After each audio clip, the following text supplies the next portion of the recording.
तो student, my name is Manish. आज मैं बात करने वाला हूँ पाक्षिक मूल्यांकन माह नवंबर 2021 कक्षा 12वीं विषय राजनीति विज्ञान सत्र 2021-22 का सॉल्यूशन इस वीडियो में बताने वाला हूँ। तो स्टूडेंट, वीडियो को लाइक, शेयर और यूट्यूब चैनल को सब्सक्राइब कर ले।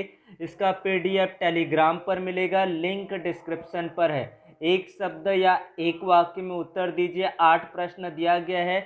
प्रश्न क्रमांक पहला, वर्तमान में गुट निरपेक्ष देशों की संख्या कितनी है?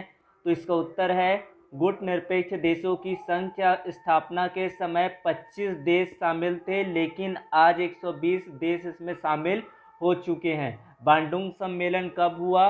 बांडुंग सम्मेलन 1955 में इंडोनेशिया में एफ्रो एशिया सम्मेलन की तरह हुआ था। विदेश नीति का क्या अर्थ होता है? तो जब एक देश विभिन्न देशों, अंतर्राष्ट्रीय संगठनों, अंतर्राष्ट्रीय गतिविधियों तथा आंदोलनों व अंतर्राष्ट्रीय समस्याओं के प्रति जिन नीतियों को अपनाता है, उन नीतियों को सामूहिक रूप से विदेश नीति कहा जाता है।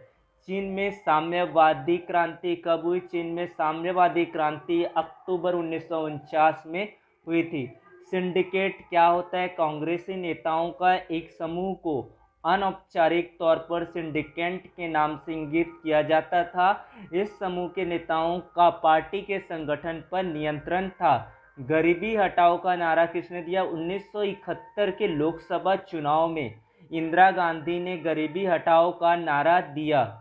प्रिवी पर्स किनसे संबंधित था? देश रियासत के राजाओं से इसका संबंध था।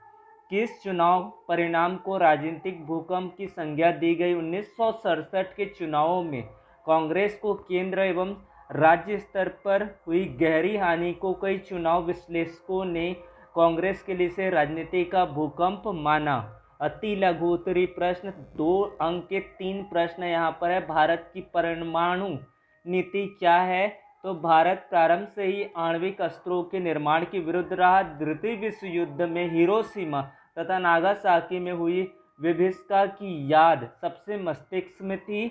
आज़ादी के बाद भारत समेत विभिन्न विकासशील देशों ने निर्गुट रहकर निशस्त्रीकरण पर जोर दिया।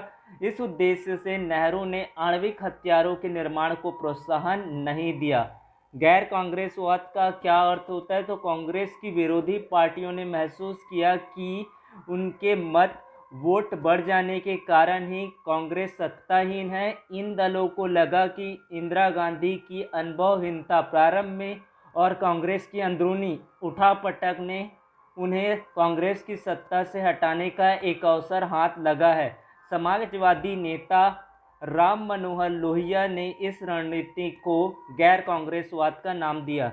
दल बदल क्या होता है? जब कोई प्रतिनिधि किसी विशेष दल के चुनाव चिन्ह को लेकर चुनाव में लड़े तथा जीतने के बाद इस दल को छोड़कर किसी दूसरे दल में शामिल हो जाए तो इसे दल बदल कहते हैं।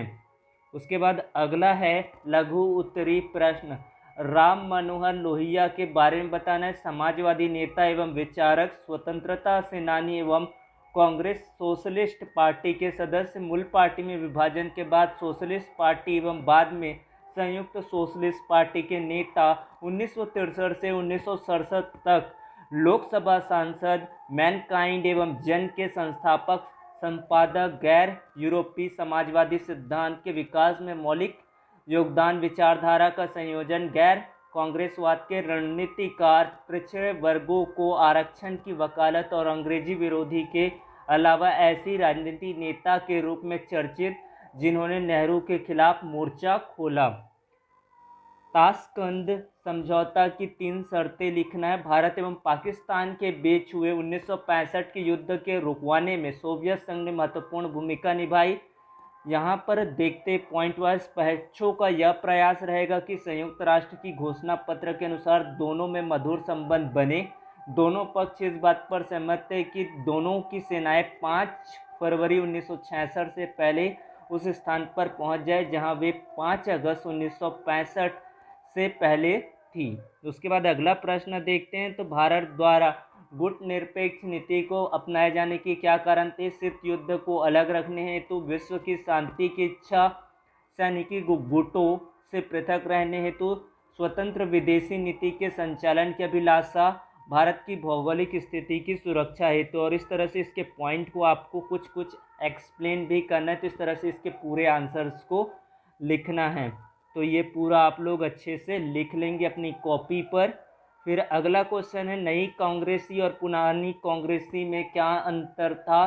तो कांग्रेसी अपने सिद्धांतों, नीतियों तथा कार्यक्रमों की लोकप्रियता पर आधारित थी, अपने उसूलों पर आधारित थी, परंतु नई कांग्रेस केवल अपने नेता की लोकप्रियता पर आधारित थी।